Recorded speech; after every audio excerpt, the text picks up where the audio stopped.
Hey guys, welcome back to another episode of the Village Group Chat. I am your host. My name is Selikka. Hello.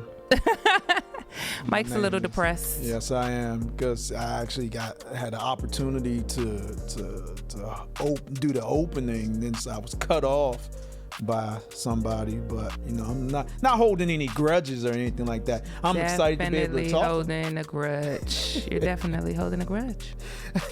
No, I'm just excited. I'm excited to be here. Excited to have our listeners. Excited to have our viewers.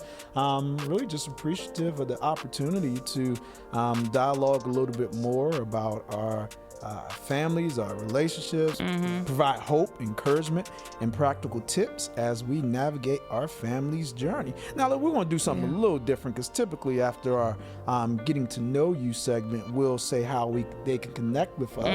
But I would love to share that right now. I'm trying to get it out there right now, because I know you're going to go down, run through all these 5-6 different ways they can connect with you. But if you want to connect with me, the greatest host, my name is See, Mike. you can't even do it right. That's what you get. That's what you get for trying to be all fancy. There you go. Mike J. Rodgers 1. Mike J. Rodgers 1 on Instagram. Yep. And you can connect with me at no_ordinary_mom on Instagram, or email us at villagegroupchat@gmail.com. Or what's the other thing? Oh, on Instagram, you can hit us up at the Village Group Chat. We be out there. Do you ever check the Village Group Chat? Yeah. Wow. Has anybody No, now that I gotta check more thoroughly. After you came back from this vacation, people will normally say something to us. Well, for me, on my personal page, than the Village Group Chat. So, yeah. That's what's up. And then, I just want them to connect. Period. Yeah, I think is valuable in connecting with individuals. You can't go through life alone. Yeah. All right. So the getting to know you. All right. What you got? You came up. This is Mike's episode. Let me give a disclaimer. I'm gonna wait for that. You go ahead. Do that first. Good. Do the getting to know you. Then I'll give a disclaimer I was praying that before we recorded this, that God would somehow convict you when you're saying something mean towards me. And look at him. He answers prayers every time. Every time. All right. Getting to know you. What was the worst job you've ever had? Oh my gosh. Oh my gosh. Was waiting for yes, this. I was.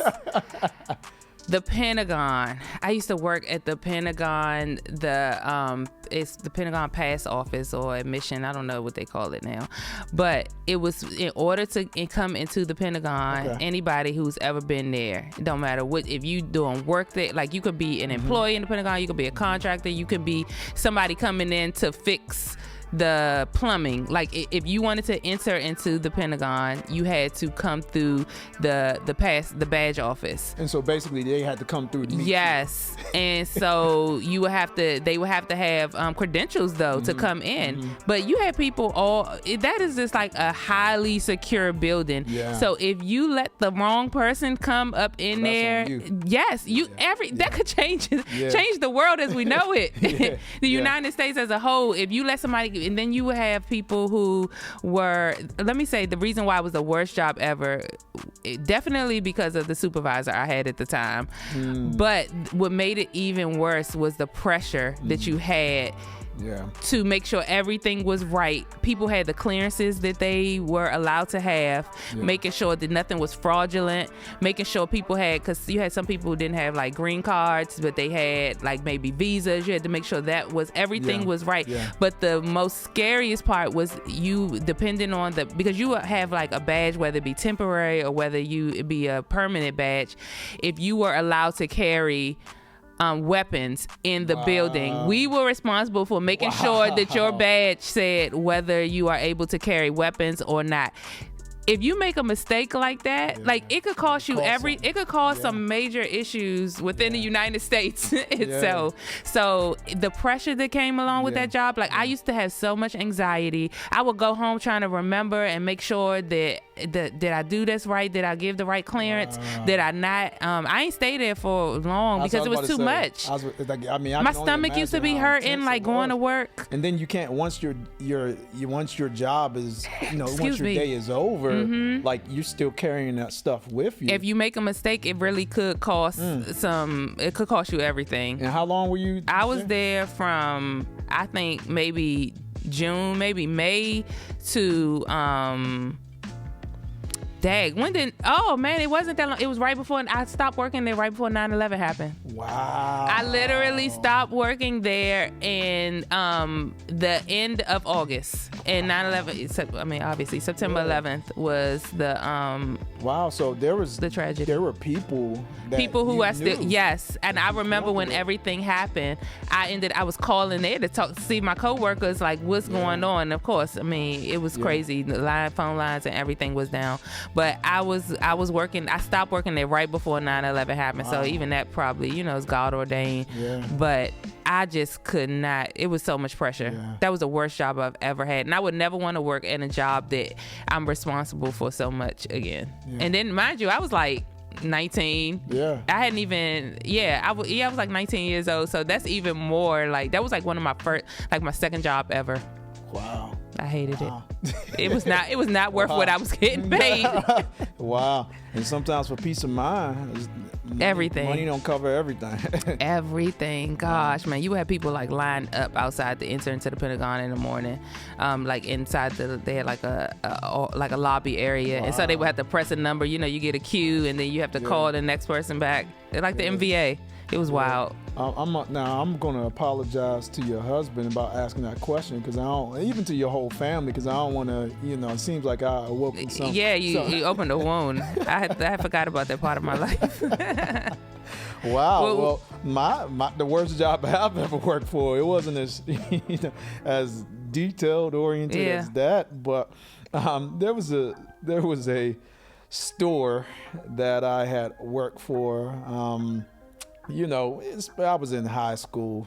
What was the store? I don't even want to say the name. Up against the wall? Everybody worked there at one point. Nah. I never worked in retail or like food places, anything. I worked in food. I've never done any of that. Yeah, it was one in particular, and I don't want to put too much information out there because I don't know. It must have been Chick-fil-A. No, not Chick-fil-A. Because nobody wants to talk bad about Chick-fil-A. Chick-fil-A wasn't. It was a store. It wasn't even like the store, because the store, we were in fast food, and I prided myself on just doing what it was that was asked of me, but just of course you did. the person who I reported to, they just made it difficult to work with, and what's funny is the person who I reported to, I also worked with their son. So me and their son, we went to high school together, and I didn't know him necessarily at high school, but when I started working there, he that's when we kind of got close. And it was funny because she didn't take no nonsense. She was very strict. She was very organized, very structured. She actually fired him. But that was the moment. Told him clock out. Yeah, that was it. Never clocked back in. But that was the experience that I had that I appreciate it just in the season of life, but I was like, never. I would never. If God, if my family was on the line, I definitely would work for fast food. I have no. I'm gonna do what's necessary to make sure my family's covered. But it was an experience that I want to forget. Yeah, I sound like it. It sound like it. Okay, so we about to hop into this episode, and I just want to give a disclaimer to all of our listeners. This is Mike's wheelhouse. He loves the stuff that we're about to talk about. This is all him. And the things that are important to him, the psychological part of how people are wired, and how our brains work, and the enneagrams and the cineograms and the all of the. Hold on. Let's. Because at some point this episode probably never would have been outlined or scripted out if you didn't make a joke about yes. me. Okay. So I guess I'm the cause of this episode. So but share the joke. I just want to say that along with everyone else, I will be learning everything he learned in his 12 years of college. All 12 years he was there. He's basically gathered all of that knowledge, put it into an episode, and he's about to school us. I wouldn't say school. I would not say school. But, you triggered something when we were having a conversation about they're good at something. Yeah. And you made fun of when I was growing up. Like, I was kind of, my wiring and structure was not crybaby-ish. Weird. Not crybaby. Here we go again. You about to motivate another episode after this, a third part. But it made me think about something I was exposed to in my season of college, you were seasons. I'm just saying, you were there for multiple seasons. You're right. College raised you. And definitely paying that bill. And I thank God for Biden. Yes. And the fact that there's a loan forgiveness. My God, he's helping my family. Oh, man. But it made me think about something that I was exposed to in my season at college. But what did I say? It really sparked it though. Just making fun of you about not knowing your purpose and stuff. What am I good at? You know? But that was something. Your mother that I said that though, not me. Your mom is the one who told me that. So I did not make that up. You didn't make it up, but you definitely exaggerated a little. That's what she said. And presented all this information out to all of our listeners. And I kept it in my back pocket to just the right time. Well, I gotta celebrate that. I gotta give you a little bit of credit. You that was right on time. Yeah. But it did trigger this episode that we're at right now. And I was first introduced to this concept of multiple intelligence theory. Multiple intelligence theory. Now, let's go. Now, if I'm going to get all that every time I say, all right, I'm chill. I'm ready to learn. I'm ready to learn. All right, come on, let's go. Learning. We're all learning together. Okay. This is an open environment. Let me know why I am the way I am. I want to know now. But we first introduced into this this theory or this whole idea. It was created by this guy by the name of Howard Gardner. He was a psychologist and professor at Harvard University. And really, he states that there are 8 types of human intelligence, each representing different ways of how a person best processes information. And so you have multiple intelligence theory, spatial intelligence, bodily kinesthetic intelligence, musical intelligence, linguistic, logical, mathematical, naturalist, interpersonal or intrapersonal. And so hold on, I got one question. So does everybody have all of those things, or some people everybody has one of those things? So the theory presented that everybody is gifted in different areas, and so they may have a intelligence that comes to the forefront. Oh, okay. The easiest doesn't mean that you have to be gifted in everything, but based on those 8 different talents, you may fit into that category. Okay. Not solely into the category, but you should have an experience or be kind of like the residential expert in one of those things. Okay. And even when it comes to musical intelligence, I think about our director. Yes, Josh me too. Davies. Me too. He is gifted, man. Yeah, and so are his siblings. All of them. How you have a whole dancing. family just gifted? Yeah, and that's something that stood out to me and made me think about it, because I always wanted to play like an instrument. I can't. I'm not even me that. I'm not even going to set myself. What you want to play? Because the flute. I was going to share the experience that I had, but. Let me just get on. I will definitely ask your mom about it. Okay. Here we go. Come on. Let me dive back into this. All right. So just Mental note, but she pulling out her phone. Ask Miss Rodgers about what instrument might You're play. banned from talking to my mom.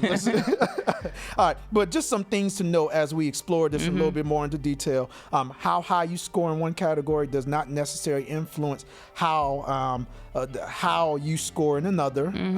If you want to learn to be exceptional at something, your best bet is to understand the unique areas of intelligence where you have an advantage in, and then build upon those strengths. Okay. So just some things to note. But one of the reasons why I shared this, because there's a particular area that I believe that we should focus on in our conversation, interpersonal intelligence versus intrapersonal intelligence. Now, when I refer to interpersonal intelligence, it's understanding and relating to others. That's interpersonal, certain skills that we have, strong emotional intelligence skills, healthy relationships, solving conflicts. That's interpersonal.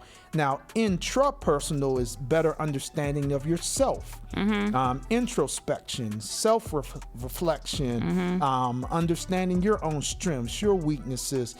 Self-aware is just something that's important. So out of these two areas, which area do you believe you are strongest in? Interpersonal or intrapersonal? I would say at this point in my life, and it will probably be intrapersonal, because all like the things you mentioned, all of my intrapersonal skills, me kind of like having self-awareness, knowing who I am, knowing what my likes and my dislikes is, this kind of spending years of doing self-exploration. I feel like that has helped me to be able to help what's the other one? So intrapersonal has helped me to with my interpersonal skills, so that I'm able to relate to those people around me best, and like really to like be aware of them and what it is that they need from whatever type of relationship I have with them. So I would say the intrapersonal one is like, that's my strength at this point. Just getting to know myself better. Yeah, that's good. And I know I believe even on that episode, I referenced the Myers-Briggs or the Gallup. The Gallup test. Just share it with taking that Gallup test. You know, our organization has really invested in all of us. Yeah. If you come to work for Zion Church, this is one of your onboarding. So onboarding requirement process, and it really did give me a better understanding of how I'm wired. And I know I shared that in the episode. I believe I've received some joking feedback. I'll probably let that slide. But that's one of the things that I really do try to better understand about myself. Like I do have, similar to you, I like the interpersonal skills, but my interpersonal. Excuse me, I'm sorry. That's my second time sneezing. I'm so sneezing on our friend over here who's helping us out, man. Dad. Come on. Okay. Let me get back to it. Yes. But really just priding myself off of taking responsibility for my actions. It's on me. It's my ownership. The decision to do something or not to do it comes back to me. That is something that I've always functioned with, and I always pride myself. And I wouldn't necessarily be pushed or moved or motivated or duped into doing something outside of what I believe is right or wrong. It comes down to my choice. Yeah. And I believe that is something that I pride myself on. But because especially if I'm gonna have to deal with the consequences, I want to be the one making that decision. Yeah. I want to be the one driving the car. So do you think that that's something like you're always aware of, like in your day-to-day life, or is it something like it's just who you are, or is it from all of the things that you learn, all of your issues in college? Yeah. Yeah. I always felt like it's just who I've been. Okay. Like even coming to times or moments where if I was going to strategically trying to dupe my parents or my friends, or it was all my motivation always came from always internal. Yeah. If I was going to be dishonest, or if I was going to lie. Me too. I knew, even again, growing up in the church and growing up in my family, the family of orientation, that definitely played a major part.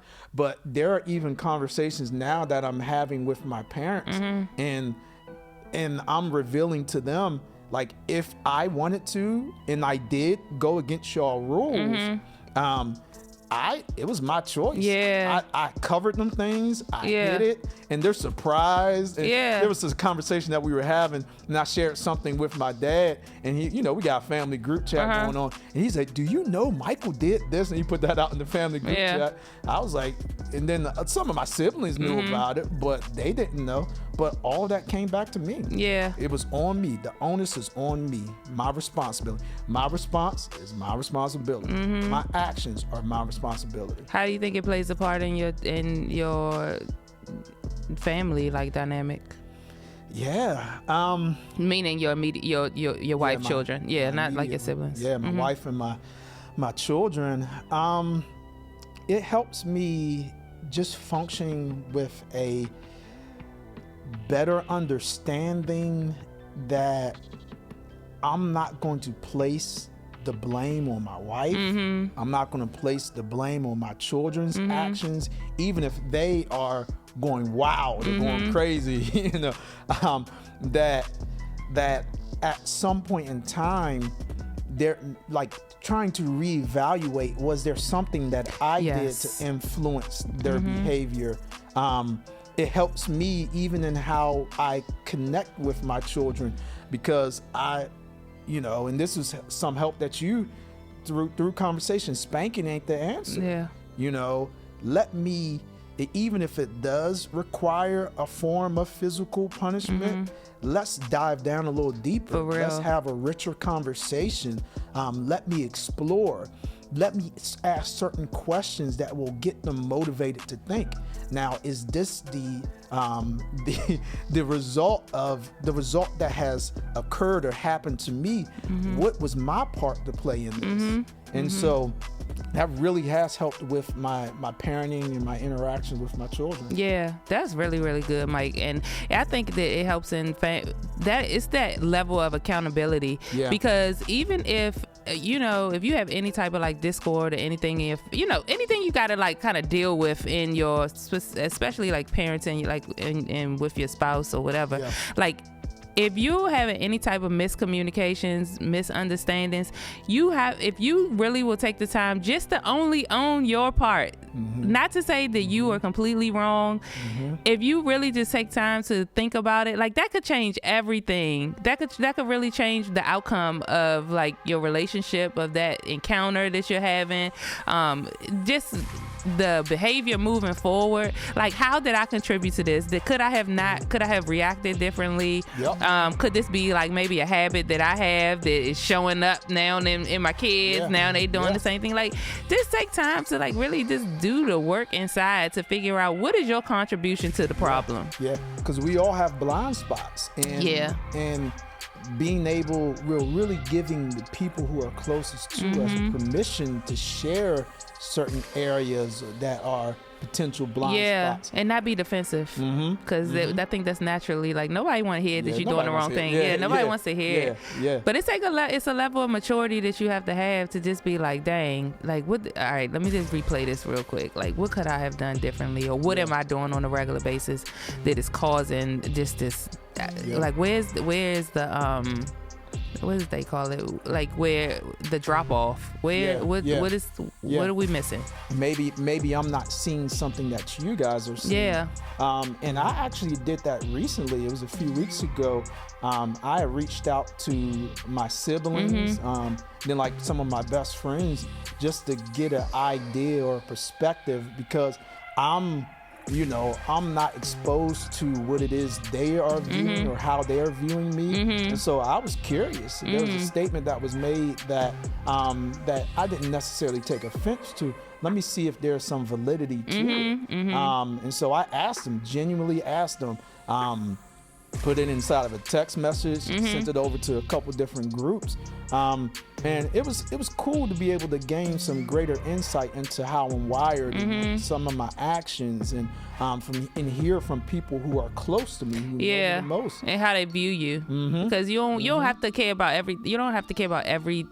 Just because somebody feels a certain way or views you a certain way does not make it true. Does not make it real. I'm not saying that, but I think there is some type of validity to it's worth exploring. If you have a couple of people who are close to you who say that their experience has been the same with you, I think it's worth exploring to see do you need to do what you say, that introspective work. Most definitely. I mean, because it really could be a blind spot. It really could. You know? And it could cost people that you love dearly. It could cost jobs. Like, you know, just your not just interactions, like literally your job. I know there was somebody who recently got fired because of something that they did that they weren't fully aware of, but it impacted their cost of living, their lifestyle and their living. So that conference I just went to, they mentioned something about one of the tips for what they said to ask 5 people around you what 5 adjectives they would use to describe you. And they was like, not your I mean, in this case, if I guess because we are talking about family and kids and stuff, you might want to ask somebody close to you, but they were talking about professionally, asking 5 people who have interactions with you, what are their name 5 adjectives to describe you in whatever position you're talking about. And then they said that if it's something that you are not, after you explore it and it's something that you are not happy with, reestablish your reputation. You know, do the work that you need to do to show up differently in those spaces to reestablish what people think, how people think of you. I love that. Putting the onus back on you. If you want to change something, it may take time. It may take it will take time. It will take help from people who are outside of our normal functioning, normal systems. And you got to be able to trust those people. But then also you need to ensure that they have certain skill sets that can help you grow in that area too. That's why I believe I said it before, that's why I'm a huge advocate of counseling. Personal counseling, spiritual counseling, all of those different things. The time that I've been blessed to have here on this earth, I want to make sure that it makes a difference, that my legacy is that of leaves an impact prior to my years here on this earth. How important do you think it is for like your kids to see you doing, like, just developing, to witness you doing that, and just to be, because sometimes we could do stuff like take classes and just be doing stuff, like our kids don't know everything that we do, but is it important to you for them to see you doing the work? Most definitely, because you know I know I will not be here for all of their life. There's a start date, June 24th. You know, if you want to get me some gifts on June 24th. I won't. And then there's an end date. I don't know what that end date is. Hopefully it's a long time from now. long time from now. I'm praying it is, but you know, I want my children to understand that Dad wasn't.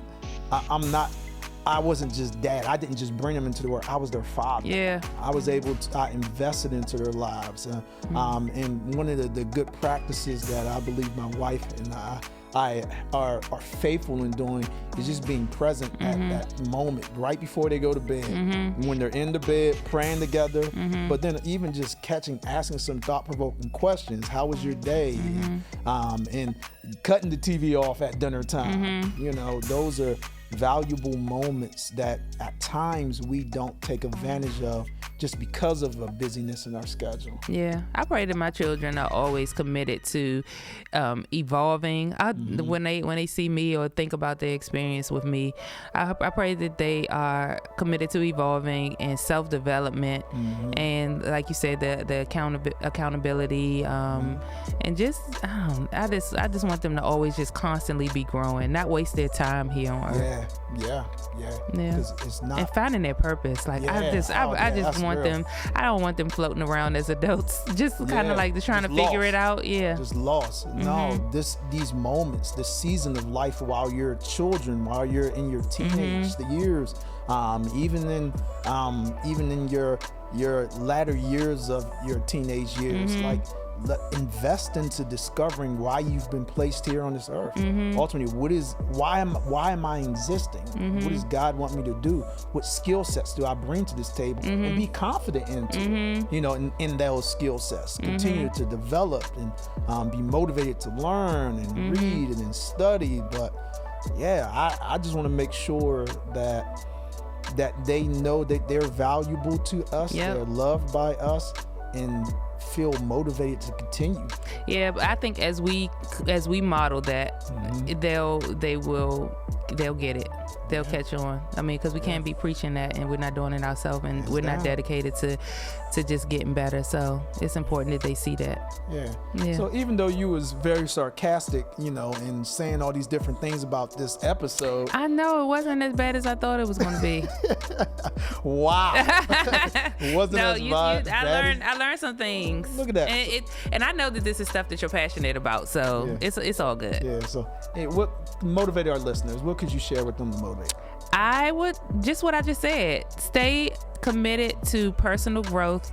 Make sure that you are modeling the behavior, the habits, all of the things that you are praying that your children walk away with. Model those things, be those things, have those conversations with them, and ask your kids to give you 5 adjectives describe you as a parent, and see what they say about you. I'm gonna ask my kids. Ask and tell them to be completely honest. You might want to tell them to write it down so that they don't feel like they're hurting their feelings if they're telling you. Ask them to write down, and it can be anything that they want. How would they describe you as a parent? And let us. You know how us as parents, our body language can shut them down. So if they see us, they say something that may hurt, they have your poker face on. But no, that's cool, writing that down. But be the person, model the behavior that you want your children to model. That would be my encouragement. All right, my motivation to all of our listeners, it was something that was shared inside of this article that I pulled a lot of this information from. Is a guy by the name of Dr. Kumar Mehta.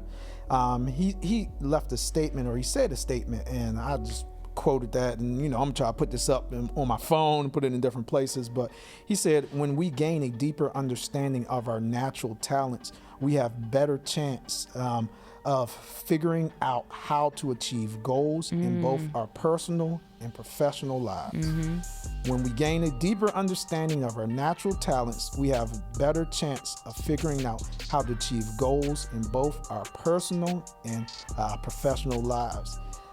My weekly motivation to just gain a richer understanding of who you are. Yeah, and I would say who you are in Christ, like who's God called you to be. Like really explore that too, because when we are really walking in our purpose, it's a game changer. Yeah, and things arise, things pop up, but it gives you the motivation to continue. Yeah, and your purpose never changes. I don't think God gives us purpose and power and just for us to do, for it's just the last 3, 6 years, 10 years. Like your direction and what it is, how you walk in your purpose may change, but your purpose itself, I don't believe that it ever changes. It may evolve. Yeah, evolve. It builds, it grows. You may work in different spaces. Yeah, he doesn't want to.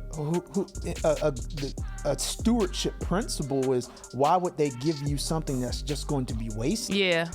So he who's faithful over a few things becomes ruler over many.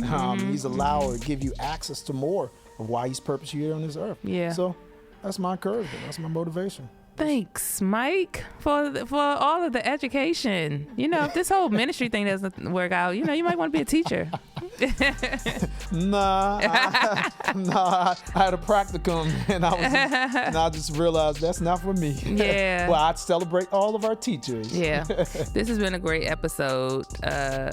Let's rewind that one more time. Nate, rewind that. This has been a great episode. It was. Because at first I was just kind of like, what we about to talk about? All of the Indiograms. Is that what they call Indio? Indio? I don't know. Yeah, Indio. Something. Let's not even talk. I don't want you to go down that rabbit hole. But this was a great episode, and thanks for sharing. And thank you for hanging out with us. Yeah. You guys connect with us on Instagram. _ordinary_mom on Instagram. I'm looking at our producer Nate. I think he want me to wrap it on up. Send us an email. Let us know your thoughts on the episode, any suggestions on things that you want us to cover at villagegroupchat@gmail.com, and then on Instagram, the Village Group Chat. And I'm Mike J. Rodgers 1. Yeah, that's it. Oh, did you Mike R-O-D? No, regular, smegular, degular.